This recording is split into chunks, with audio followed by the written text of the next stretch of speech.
What's up, guys? Welcome to the Chess Giant. This is Solomon Riddell, and in today's video we're covering a dangerous chess opening option for black against the move b4 with the Polish opening.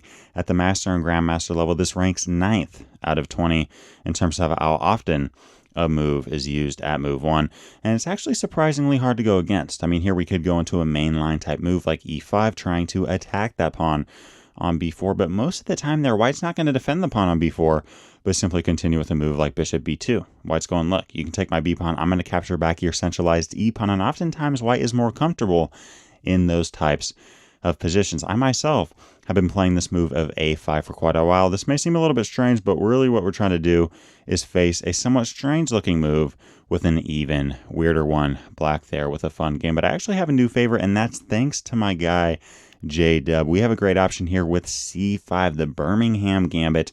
Very hyperdynamic option, putting pressure on white right away. And now white has a big decision to make. Does white want to capture and accept the Birmingham Gambit? Does white want to instead play a move here like b5, expanding on the queen side?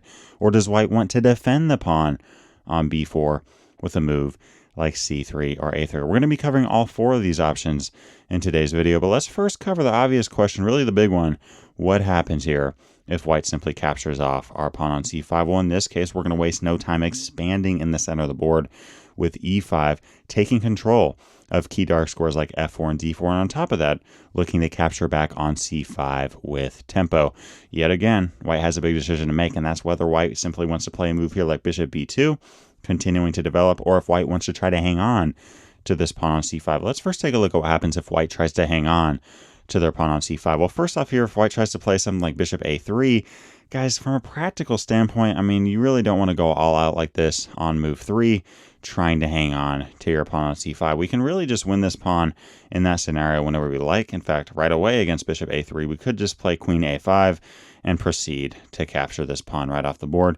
Really, the only good try to hang on to that pawn is this move of d4. But against this, we're now going to capture back. And notice now, white does have this pawn, but they have double isolated pawns and an isolated pawn on the a file. And this pawn on c5 in particular is still a big target. I personally like this option of playing knight f6 followed by bishop e7. The reason I don't like this move of knight c6 is that now white can play queen e3 with check, forcing us to simply trade off queens, or play this move of bishop e7, in which case all of a sudden this bishop flies out of nowhere, giving us two sets of isolated pawns and doubled isolated pawns on the f-file.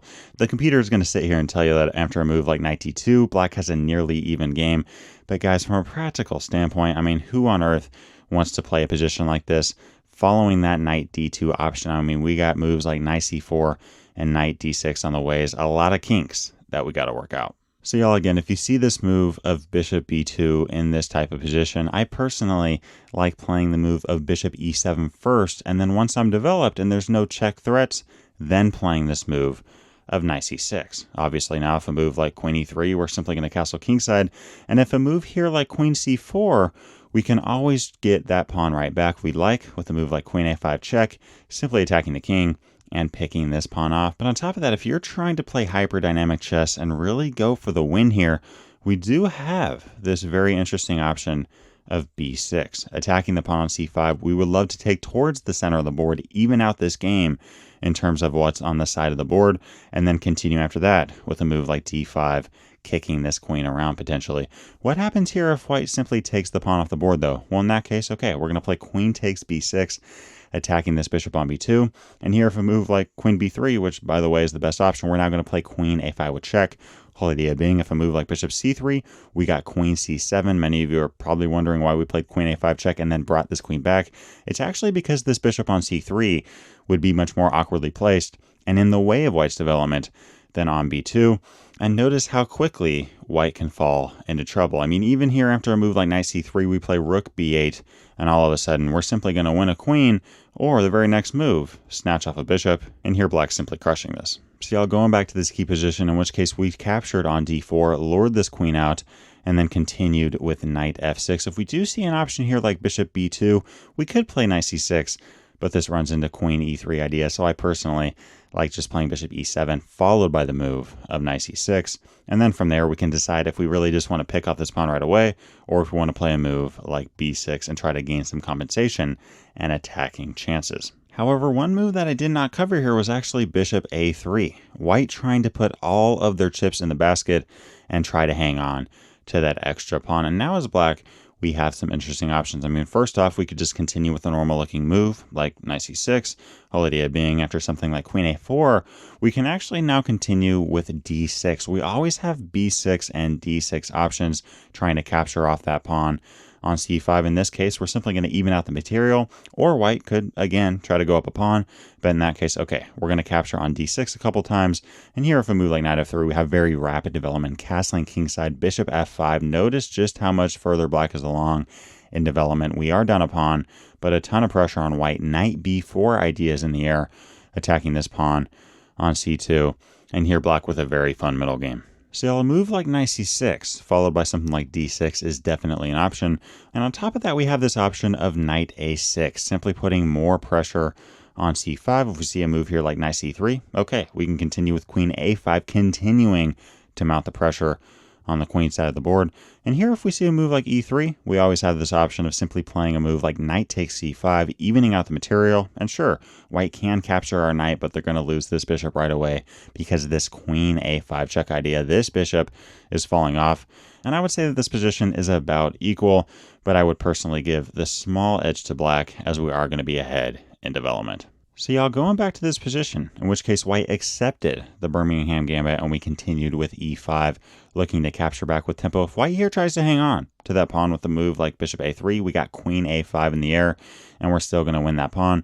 And here, if a move like d4, we can simply capture back, continue with a move like knight f6, and then from that point, it's up to you if you simply want to win this pawn back and get a somewhat equal calm game, or if you're willing to play moves like d6 or b6 in the future, gain more of an advantage in development, and go for the win. What about this move of bishop b2? This is actually falling right into Polish opening type strategy. Here white going, look, you want to take my pawn? I'm simply going to capture yours. But guys, in this position, this pawn is not on b4. We don't have to be worried about any b5 ideas. We can simply play this move and realize that this pawn on c5 is a much bigger target than the pawn on e5. And here white has some options. I mean, if white plays a move like d4, we can actually just capture back, and we're going to have very similar ideas to before. I also want to mention this idea of e3 followed by d4. At first sight, this may seem very intimidating. White here just expanding the center, attacking the bishop, putting pressure on e5. But this actually turns out to be a mistake, because we can simply capture on d4 and now utilize this idea of queen b6, having a triple attack on that centralized pawn. And on top of that, attacking the bishop on b2. So here, if the bishop runs with a move like bishop c3, okay, thank you for the pawn on d4. And here, if d takes c5 is played, thank you for the bishop yet again. Now attacking this rook. If white wants to save the rook, they got to play a move here like knight d2. And I personally would probably play a move here just like queen b4, picking this pawn off, now going up 1 point material, continuing now with a move like knight f6, castling kingside ideas on the way. We're just playing chess, and I'm taking black here any day of the week. So y'all, going back to this position again, guys. If white tries to rush in at e3, d4 idea, always remember they have bishop takes c5 and queen b6, eyeing d4 with a battery ram, and also this bishop on b2. What about a move like knight f3? Well, here we're going to capture on c5 with tempo, really eyeing this pawn on f2, which is going to be very important, as you'll see in a minute. Really quickly, again, if we see a move here like e3, just continue developing with d6. And here, if we see a move like d4, we can always utilize queen b6, putting pressure on b2. Obviously, this is a little bit different because, I mean, if we see a move like bishop c3, the pawn on d4 is defended by the knight, so we simply can't win that pawn. But if we do see a move like bishop c3, we can play something like bishop b4, and we have reached near equality. However, y'all, after us simply just capturing this pawn off on the c-file, in which white just played the move knight f3, white may oftentimes play this move of knight takes e5, right? I mean, just simply snatching off that pawn and going up material yet again. But by doing this, white just fell into an opening trap, and that's because we have bishop takes f2 with check. Guys, the pawns on f2 and f7 are considered in the opening to be the weakest pawns in chess because only the kings defend them. We can capture on f2, bring this king out, and oftentimes get attacking chances and tactics to win material, and that's exactly what we're doing here. Queen b6 with check, attacking the king, and once the move like e3 is played, thank you for the bishop on b2. Notice now in this exact position, we are sitting at even material. 3 minor pieces apiece, 2 rooks, a queen on each side. We have 6 pawns on each side, but notice the big difference. We as black are currently attacking this rook on a1 and the knight on e5. White simply cannot save both. If we see a move like knight c3, okay, thank you for this piece. We're going to be a full minor piece ahead.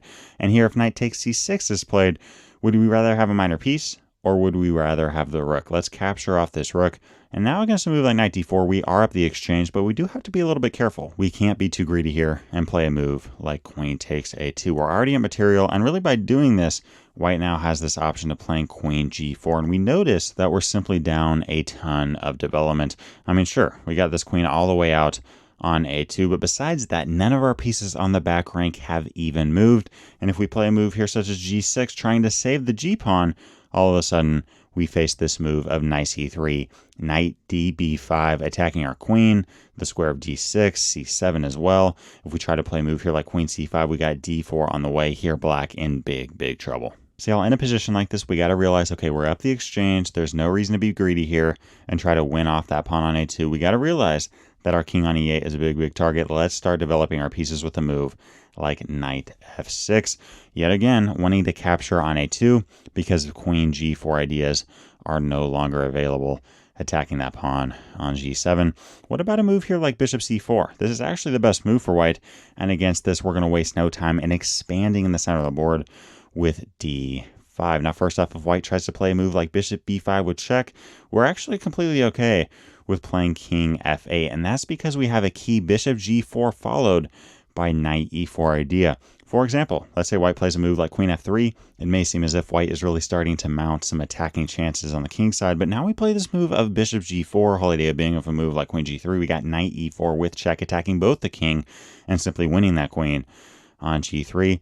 And if a move like queen f4, we got knight e4 anyways, actually forcing this king back to the first rank. Notice what we're doing here by putting our bishop on g4 and our knight on e4. This king simply has nowhere to go besides that first rank, and by doing so, the rook on h1 is now disconnected to the knight. Thank you for the knight on b1, and now we can play something like knight takes d2. Here, black up a ton of material. This position is simply resignable for white. So if we see a move like bishop b5, we don't got to be freaked out and try to trade off material in a position like that. We can simply just sidestep our king and ideas like bishop g4, as well as knight e4, forcing this king back to the first rank, which is going to be in our best interest. What about this move of bishop b3? This may seem like a very scary line, as our queen can't really get out. I mean, we can go to b2, but after b2, where on earth are we going to go? But at the same time, how on earth is white going to trap this queen? Sure, this queen can't get out, but at the same time, white is having to spend a ton of minor pieces and this pawn on a2 just to keep this queen here, and it's going to be hard, really impossible if we play this right, for us to lose our queen. In fact, in the meantime, we're just going to continue with a move like knight e4 check, whole idea being, if a move like king e1, we got bishop g4, trying to distract this queen from that knight on b1, which it is currently defending. And if a move like king f1, we actually have more ideas with knight takes d2 check. Obviously, if the knight takes, thank you for the queen on d1. And if queen captures back, we capture that knight off, continue to trade down because we are up 3 points of material. We now continue with bishop e3, defending both d5 and the pawn on f7. Move like king e7 on the way, and we got ourselves a solid game. It's going to be hard for white to really create anything here. So that covers the theory behind b takes c5, in which case we're going to continue to expand with e5. And if white tries to hang on to the pawn with a move like d4, or even plays bishop b2 in either of those cases, if you know the opening theory that I just shared, you're going to be more than okay. Now, what other options does white have here? First off, white could push this pawn to a square like b5, but I personally don't think that this is much of a threat. In fact, I'm not going to spend too much time on this. I mean, we could just continue with a move like d5. And notice here, black is wiping out half of the fourth rank. And really by white throwing the pawn all the way down to b5, they've only weakened squares like b6 and a5. Here as black, we have very easy development ahead of us and a nice game. See, going back to this position, white can try to play a move like b5, but d5 is played. And it's not like we're completely crushing this game, but it's going to be very easy. And this is only in black's favor coming out of move 2. Now, guys, what happens here if white tries to defend the pawn on b4 with a move like c3? Well, in this case, okay, let's just capture it off and now just play normal looking chess. d5, knight f6. We're wondering what on earth this pawn on b4 is doing. And if white here tries to normalize the position on the queen side by playing a move like a3, simply trying to get a solid position, gaining some space, let's go after this overextended pawn train right away with a5. Whole idea being we'd love to capture on b4 because if a takes b4, thank you for the rook on a1. And here if white continues with an idea like b5, we have bishop g4 and easy chess, knight bd7. And I personally, look, I mean, if there's an open file, why not take it? We got moves here like e6 as well as knight b6 and knight c4 ideas. This knight is eyeing e4 and active light squared bishop on g4. This is a dream position for black with the Birmingham Gambit. So going back to this position, we have one more move to cover, and that is a3, defending with the a-pawn. Now, opposed to this move of c3, if we do capture on b4, white is able to capture back and actually have a very active rook on the a file, pouncing all the way down to a7. So I personally am not very comfortable capturing off that pawn. In this case, I like just expanding in the center of the board with a move like d5. We're going to continue to develop, and if white ever wants to play a move here like b takes c5, we can now continue with e5, simply attacking this pawn. Again, white wants to play a move here like bishop b2. Let's defend the pawn on e5 first, and then look to capture on c5. And if a move here like e3, we can capture on c5. We're always ready to exchange on d4. And if a move like knight f3, we got bishop g4, pinning this knight to the queen on d1, and a very active game for black. Thanks for watching today's video. If you'd like to learn more on the theory of a5, the move that I referenced earlier against the Polish opening, click that video to the left. If you'd like to see my entire openings playlist, click that playlist to the right. Leave a comment down below to let me know what other videos you'd like to see covered on this channel. And as always, I appreciate you guys. Thanks for watching. Peace.